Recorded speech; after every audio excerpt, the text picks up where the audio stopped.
It seems like you can't go anywhere without seeing Flamin Hot Cheetos.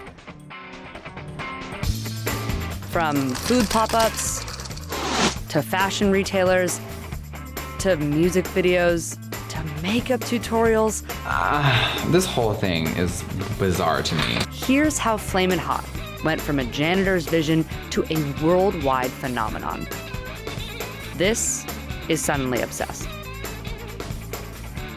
The rise and popularity of Flamin Hot is unlike anything else we've ever seen in our portfolio. It has a cult-like following that really goes beyond just being a product and a snack. It's actually considered a lifestyle.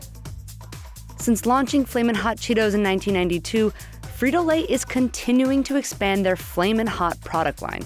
There are 15 Flamin Hot snacks from popcorn to Doritos. It's easy to mistake Flamin Hot's popularity for just another social media trend.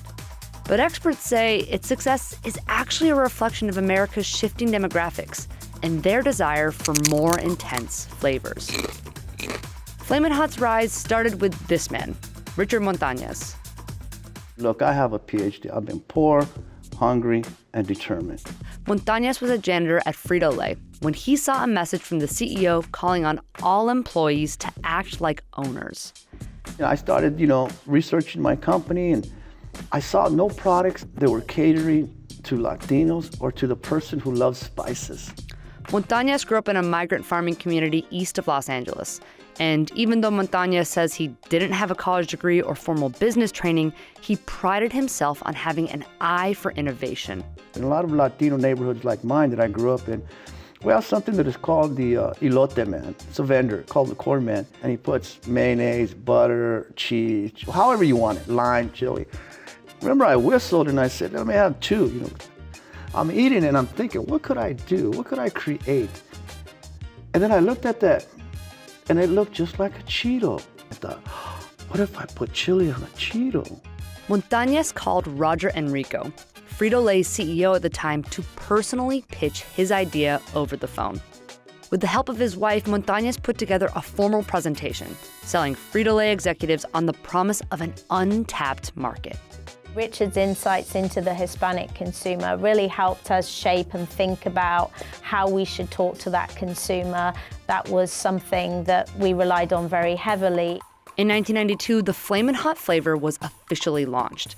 Today, it's one of the top-selling snack flavors at Frito-Lay, a company that has over 1,100 snacks in its arsenal.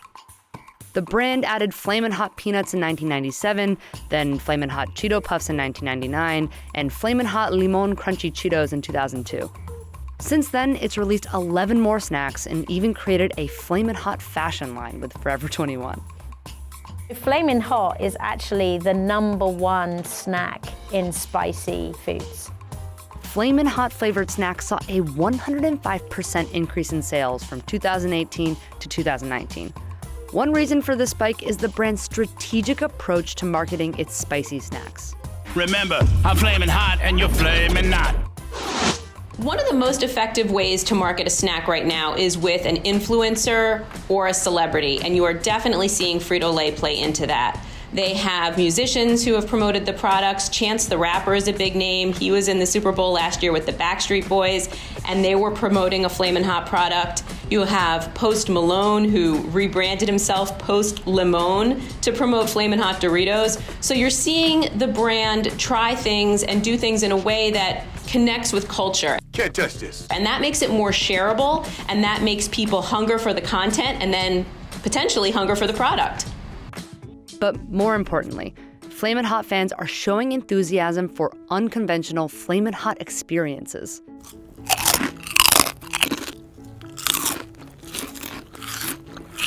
Mukbang, a video genre that originated in South Korea, attracts millions of viewers who enjoy watching excessive amounts of food being consumed in unusual ways. Flamin' Hot has been a massive success in the mukbang category on YouTube, with the top post garnering over 20 million views. In 2018, Frito-Lay opened Flamin' Hot-inspired pop-ups in New York and Los Angeles, which quickly sold out while attracting a ton of celebs and fans. But while Flamin' Hot owes some of its popularity to A-list endorsements, fan pages, and clever marketing schemes, there's a quiet but seismic force underlying its elevation from snack food to American pop culture icon: immigration. Our demographics have been changing slowly but surely over time. We've seen a great influx of Hispanics as well as Asians, and when they immigrate to the United States, they bring their food cultures with them. And many of their core flavors are on the spicier side. And so as they became a bigger part of our population, we noticed that spicy flavors started popping up a little bit more. And our millennial generation is the most willing generation to use these flavors. America's preferences for new flavors are evolving in lockstep with its changing populace. The two fastest growing ethnic groups in America are Asian Americans and Hispanic Americans. Between 2000 and 2018, the Asian American population grew by nearly 73%. The Hispanic American population also saw significant growth at 63%. Experts say the explosive growth of these two communities are impacting the types of flavors and ingredients used in restaurants and snacks. What restaurants are buying in big numbers are flavors that reflect their cultures. Aleppo chili peppers, for example, that's up about 25%. A Korean barbecue is also up about 57%. Habanero mango, all these flavors that are reflective of these two fast-growing demographic groups are what restaurants are serving in greater numbers too. Oftentimes, trends that start in restaurants spill into the snack world. Flamin' Hot chips might have been early in terms of spicy and bold flavors in the snack world. Research shows that the average American consumes 25% more spicy snacks now than they did a decade ago. And when you spread that across 350 million people, that's a lot of spicy snacks. But as appetites for spicy snacks grow, so do health concerns about consuming them. In recent years, schools across the U.S. have banned Flamin' Hot Cheetos due to growing concerns about the snack chip's nutritional value and addictive properties. And when rapper Lil Xan was sent to the hospital in 2018 after consuming too many Flamin' Hot Cheetos, the incident was highly publicized. Cheetos are dangerous. They're one hell of a drug. But are the chips really that harmful? If someone has an underlying condition, like an ulcer, that can create a situation that is very dangerous. In people who don't have that underlying condition, the long-term effects are concerning. With children in particular, they're very vulnerable to this trifecta of sugar, fat, and salt. And so this is something that really taps into their reward system in a way that you don't see in adults. From the Cheeto to the Crunch, Flamin' Hot snacks are engineered to keep people eating. And it works, maybe too well. There's a science to this compulsive consumption.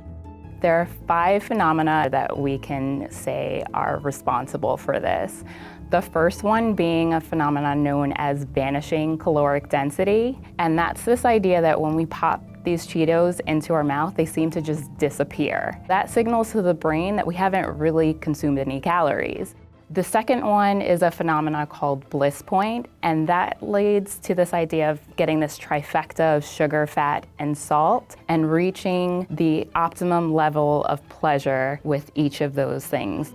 The third phenomena is sensory-specific satiation. The idea that if you have a complex flavor layering, your brain stays excited and wants more. The fourth is a capsaicin endorphin rush.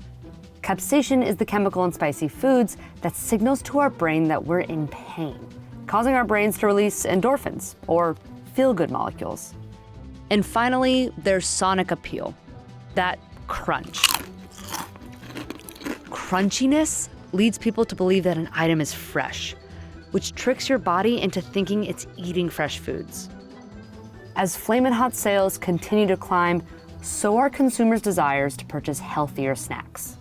And if you think Frito-Lay isn't paying attention to that demand, you're wrong. When it comes to snacks that people might feel a little bit better about eating, Flamin' Hot is still front and center. In 2019, Frito-Lay brought out Flamin' Hot Smart Food, the popcorn brand. So it's paying attention to those people who still want something with a little bit of spice, but want something that's also maybe reduced fat or reduced sodium. But there's a fine line between the actual nutritional value of the snack and aspirational marketing. This is supposed to be a healthier alternative to the Flamin' Hot Cheetos. Looking at the nutrition facts, it's pretty similar to Flamin' Hot Cheetos. So even if it's got maybe 10 calories fewer, people are still craving this item because of how it's been designed and are more inclined to perhaps finish the entire bag.